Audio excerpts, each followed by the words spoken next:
Hello, everyone, and welcome to another edition of Squared Circle News Network. I am your host, Darren Patrick, and this is more of a Squared Circle News Network extra as opposed to one of our regular episodes. And this was brought on by the releases today of WWE Superstars. Uh, Coincidentally enough, this is right after WrestleMania, just as last year, immediately following WrestleMania, the WWE just really cleaned house and released just an exorbitant amount of talent, production people, referees, you name it. Nobody was safe during the cuts last year.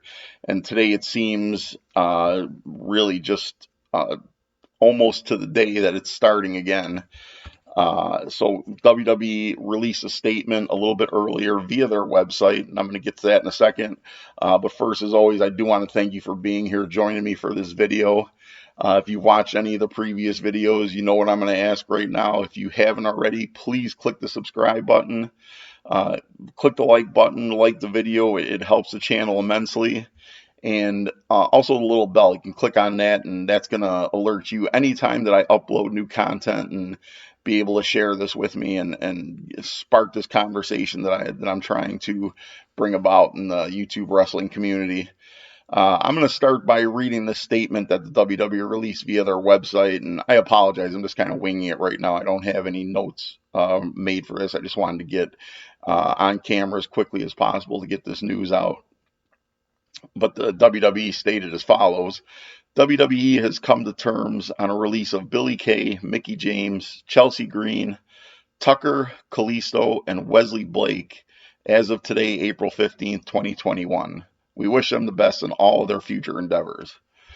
You know, that last statement, that wishing them the best in all their future endeavors, is one that I've become all too familiar with in all my years and decades as a fan of the WWF and the WWE. And at one point, a long time ago, it used to actually mean something to me. It felt like Vince McMahon legitimately cared about the talent and really wanted them to excel and succeed, even if it couldn't be within the confines of his organization. And Vince McMahon really isn't that much different of a person now as he was 40 years ago. So if I would have known then what I know now, I probably would have taken that with a grain of salt then, as I certainly do now, because last year when this mass release happened, this month, right at this time following WrestleMania, the WWE was in the midst of their most profitable year, and it made absolutely no sense to release all that talent from their contracts in the midst of a pandemic where there was really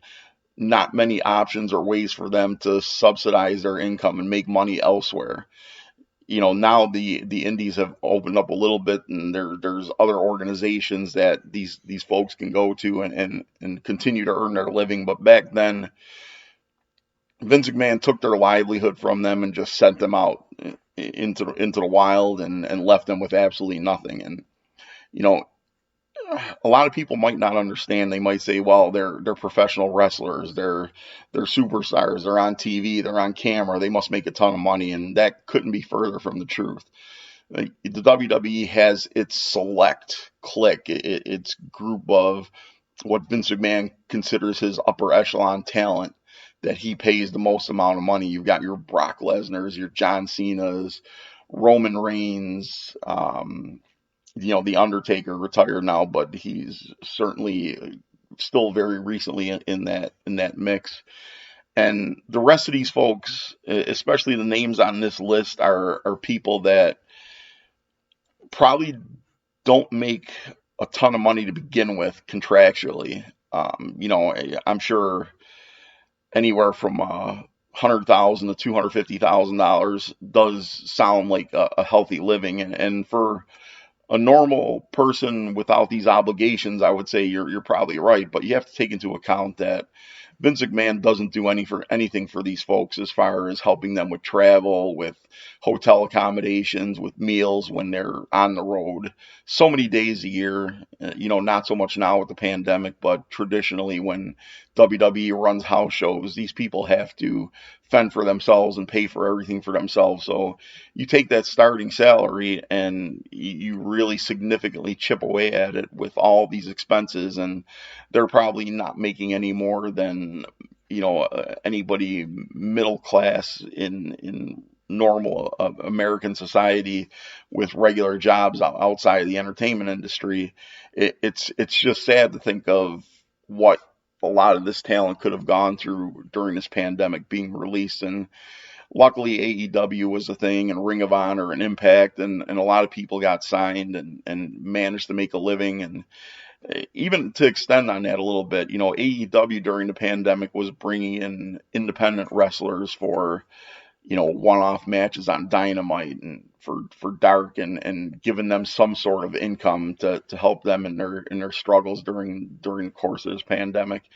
So, it was in the course of their most profitable year. I would say it was just a hugely selfish and bad decision on the part of the WWE and Vince McMahon. I got to hold directly responsible for this, because the buck stops with him in every decision within that company. So, again, we're doing this year, and things have changed a little bit. There's a little bit more work opportunity that these wrestlers and talents can go to. But still, you don't ever wish anybody to lose their job. If you have a family, if you have people that depend on you, and all of a sudden your livelihood, the living that you earn is gone, and you have to figure out another option, it's not a pleasant situation. And, in the case of this is WWE talent, I would say that once this talent gets through this initial shock and this period of figuring things out, they're going to be better off. They really will. If they wind up wrestling again for another promotion, they're going to be used, they're going to be spotlighted, they're going to be highlighted, they'll be on camera, they'll be in the forefront, whatever the situation is, and they're not going to be, buried in the confines of the WWE and not being able to hone their craft and take advantage of the talents that they have. So I think in the long run, anyone that does get released from the WWE will find greener pastures and more opportunities than they had when they were there. And certainly it doesn't lessen the shock any, because you figure the WWE is still the biggest dog on the block, and there's got to be a certain sense of security working in that environment, getting a paycheck, and knowing that, hey, you know what, I want to be on camera, but even if I'm not, I'm earning a living and I'm here, and I'd like to do more, but at least I'm supporting my family.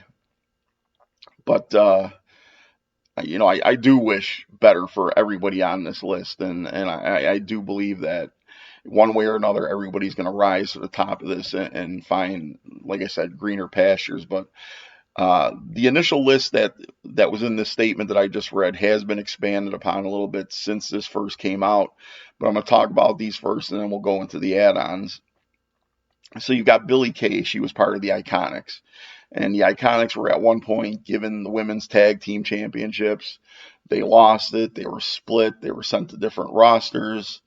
And really, Billie Kay especially, more than Peyton Royce, in the fabric of the Iconics, and also as an individual talent since the split, she's just really been used as a comedy talent. She's not overly talented in the ring as a wrestler, but they found little bits and skits to use her in to try and take advantage of some comedy aspect. And I'm really not a big Billie Kay fan. I think she'll be fine. I think she's probably got enough tools to land her someplace where she'll be able to make a living. But my feelings on women's wrestling in general, I've talked about that. And again, I wish the best for her, despite how I feel about the whole situation, or about her individual talent in women's wrestling. I don't want her to be without an income. It's a horrible feeling. It's a horrible thing. Then we have Mickie James, and my feelings on women's wrestling aside, Mickie James is one of the talents that I can't understand releasing, because as far as women's wrestlers go, she is definitely one of the better ones. She is one that can be competent in the ring and on a microphone, and really has that charisma and just kind of all around package where she can be successful in what she's doing. And she's come and gone from the WWE. She was there years ago, and she was gone for a long time, and then came back. And I don't understand releasing her. She's definitely a solid addition to any roster, and I know WWE has the supposedly most dominant women's roster in all of professional wrestling, but Mickie James is one that she'll easily find work elsewhere if she decides to continue this path. AEW, if she does want to continue wrestling, I think they would be foolish not to sign her, being that their women's division is finally on an upward swing, and you've got talent like Hikaru Shida and Thunder Rosa, and Britt Baker is really coming to her own. I think Mickie James could really continue that building of the women's roster in AEW and making it a little bit more solid and a little bit more believable, and sell a few more tickets to the fans of that type of brand. Then you got Chelsea Green, and Chelsea Green was big in NXT for a while, and then she got promoted to the main roster, which is really a death sentence for anybody from NXT. I don't understand.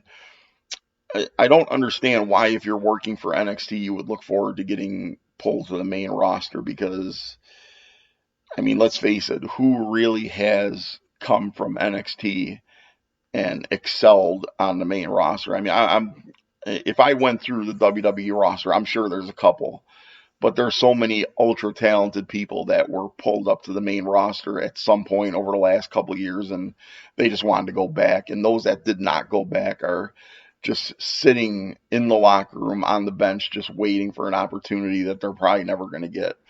And Chelsea Green is one of those. She got promoted to the main roster. She had a short, decent run for a while, and here she is. She's now released. And she's another one. I mean, she's definitely more talented than like a Billie Kay. And, maybe she'd be another one that AEW could look at. If not, definitely Impact. They've got a strong women's division. She'd blend right in fine there. No doubt about it. She'll be okay. Tucker of Heavy Machinery, Otis and Tucker, one of the WWE's most popular tag teams over the last few years. And Vince McMahon does what Vince McMahon does best. He breaks up successful tag teams, and inevitably one of those two just falls by the wayside and just completely disappears. And this didn't even take long at all, because when they first broke up, Otis and Tucker immediately was put in like generic sweatpants. He wasn't even given proper ring attire upon the split of that tag team, and he just absolutely fell through the cracks right off the bat, and now he's released. And both of those guys, Otis and Tucker, were both equally good in that tag team, and here's a guy that I think will find work without an issue. He could be huge in New Japan. He could, easily, without a doubt, land in Ring of Honor or Impact, and whether or not AEW has a room for him, I don't know, but there'd be no reason why he couldn't fit in there also, no doubt about it. Kalisto is one of the big high-flying Mexican wrestlers in the world, and he's been regarded as one of the top high flyers. So obviously, again, roster room providing, AEW could be a landing spot. Impact, absolutely. Ring of Honor, absolutely. I don't know how well he would fit in New Japan. I don't know that the strong style that New Japan wrestles is fit for Kalisto, but it's definitely a possibility. He's a guy that will find work. And finally, on this initial list, we have Wesley Blake. He was one of the Forgotten Sons, and again, didn't understand the breaking up of that trio. They had a great look. They had, their talent was fine. They were more than competent in the ring as a trio, and they just broke up, and now here we go. We got another release, and I have no doubt that he's another guy that will absolutely find work somewhere. I don't know where. I'd have to really think about it and look at putting the pieces together for him, but he'll be fine. Now, since this initial release, more names have been added to this, and it gets a little bit more hard to understand at this point. 3 more names. Samoa Joe, Bo Dallas, and Peyton Royce. So let's start at the bottom. Let's start with Peyton Royce. So now, with Peyton Royce being released in the second wave, both of the Iconics are gone. So they could easily reform as a tag team if they chose to do that. And it may make it easier for them to find work somewhere else. Uh, and also, Peyton Royce, of course, is the fiance or wife. And I apologize, I don't know for sure that they got married or not. But she is a couple with Shawn Spears in AEW. So there's always that chance that she could wind up with Spears in AEW and become a part of their women's division as a single wrestler if she chose. We'll have to wait and see on that one. But these last two are to me, really interesting and really sad. You got Samoa Joe and Bo Dallas. Samoa Joe speaks for himself. This guy is ridiculously talented in the ring. And over the course of his latest injury, he's proven himself at the commentary table as more than competent with a microphone in front of him doing commentary. So he's got so much upside. And you know, there is talk about him being injury prone because he has missed significant time more than once. But, you know, you don't really know if that's just coincidence, if that's just a run of bad luck, or if he legitimately does get hurt that easily. I I don't think I would believe that because Samoa Joe is a big, solid guy, and he's just one of those ultra agile big men that can do so much more in the ring that a guy his size probably shouldn't be able to do. But it's just incredible that they would release this guy because there's so many people in the confines of the WWE right now that Samoa Joe could have a great program with. So many people you could put him against. I mean, heel or face, you could use Samoa Joe. You could put him against Roman Reigns. You could put him against Bobby Lashley. You could put him against Drew McIntyre. So many guys that he could have a great, great run with and really, really make the programming in WWE a little bit more enjoyable. And that's where they've been suffering lately. Um, and this last name, Bo Dallas. This one is interesting on a couple levels because Bo Dallas is definitely competent. You know, Bo Dallas has worked some programs in the WWE. He was a part of Nexus.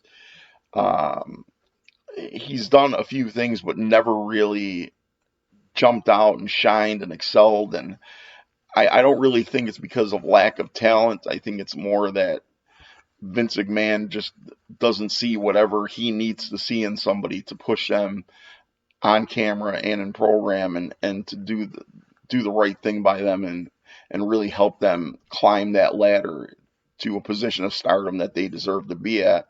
But on the flip side, Bo Dallas is Bray Wyatt's brother, and I would be extremely disappointed in Bray Wyatt if he was not so fed up with how badly his character has been misused and buried and dismantled and destroyed over the last year or so.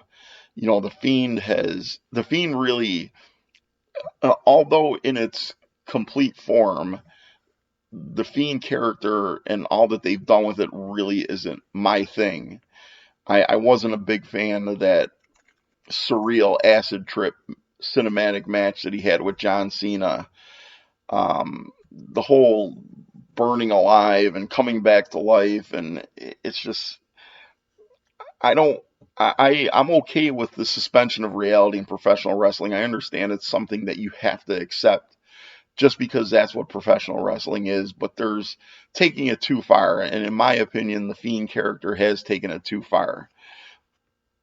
But that being said, my feelings aside, the Fiend was incredibly popular with fans in general.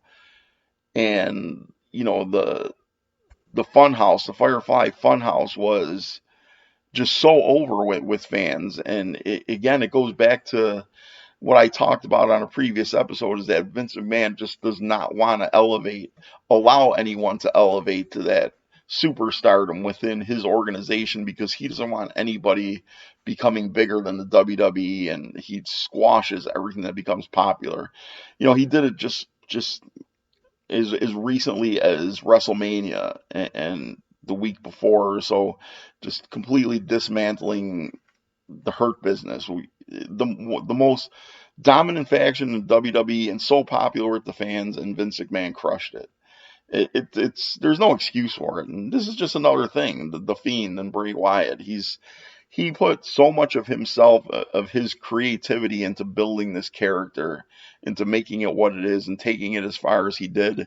And Vince McMahon dismantled it and took it apart and crushed it and buried it and completely left it for dead. And I would really, really lose a lot of respect for Bray Wyatt. There comes a point when I'll say this: there's wrestlers that I think are talented that I think they should just get out of the WWE as quickly as they possibly could because they're being misused and not used at all where they are right now. But if they can look inside themselves and say, you know what, I would rather just collect a steady paycheck than be used to my ability. I'm okay with that. I'm completely okay with just being used the way I am. If that were the case, I would say okay, and accept that, even though I disagree with it. If you just openly admit that and not put up any fronts and say, well, this is just the way it is, and because a lot of guys have done that, and I've said, especially I'm going to use the Good Brothers as an example. They had the opportunity to sign with AEW at its inception. They had the opportunity to be a part of something huge. They turned their back on it for a WWE paycheck. On top of that, they had a chance to go back to New Japan to be a part of something ridiculously special, to reform the original Bullet Club, to do something that would have just absolutely rocked the halls of the New Japan arenas. Again, they turned their back on that for the WWE paycheck. Then the WWE releases them, and now they're looking for work, and now they're feeding off of AEW, the organization that they turned their back on. Those are guys that I have very little to no respect for. But then again, they just never openly admitted that all they care about is the money, and they don't care about, the talent and the contribution and how they're being used. They're just leeches. They want to get paid, and however the easiest way for them to do that is, that's what they do. If you're that kind of pathetic, I have a problem. But if you just openly say, you know what, yeah, I'm talented, but whatever, I just want the paycheck. Just admit it, and I'm fine with it. It's not like you're going to be one of my favorite talents in the world, but at least you're honest, and honesty goes a long way. And what I'm getting at is, if Bray Wyatt re-signs with the WWE, or just anything at this point, as creative as he wants to be, if he were to re-sign with the WWE or not actively try to leave the WWE, I'd be really disappointed, because he's obviously got so much more to offer. And in a perfect world for me, I would love to see Bray Wyatt leave the WWE, wind up in AEW, and take over as the leader of the Dark Order. As close as he and Brody Lee were, I think this is a perfect fit for him. And I think with that Bray Wyatt character, the Firefly character, I think he would just absolutely slip right into that leadership role in the Dark Order and take over and make it his own, paying respects to Brody Lee and doing his own version of it. I think it would be amazing. But that's just speculation, because I don't know where he is in his contract right now. I don't know what his feeling is. Bo Dallas could easily wind up in AEW. I think he's one of those guys that could find a niche on dark, and really get the opportunity to be in the ring and on camera and polish his character and get things together and take it to the next level. And what the hell, if your brother's there and he's showing you that this is a place that really cares about the talent and is going to give you the opportunity to do what you want to do, why wouldn't you go? So I'm going to cut it short there for now. I just wanted to open this up about the releases and talk about it and give my opinion. It's still early in the day. More things could could transpire today, tomorrow. Not really sure, exactly what to expect at this point. I doubt that it's going to be as sweeping and as widespread as it was last year, but who knows? Only time will tell, and we'll figure it out as we go along. But again, thank you for joining me. I hope I could open this up a little bit for you, give you a little something to think about, stimulate a little discussion. Please leave any comments you feel in the comment section below, and as usual, just please be respectful. We're open to debate, but we don't want to be a part of this toxic internet community that just seems to flourish when anybody has an opinion online. So again, we'll talk, we'll debate. If you feel like you can change my mind, please feel free to drop anything in the comment sections, and we'll discuss. And until next time, as always, thank you so much for joining me. If you haven't already, click the subscribe, click that like button, and hit that bell for notifications for whenever new content is uploaded. As always, be good to yourselves and be good to each other. Thanks.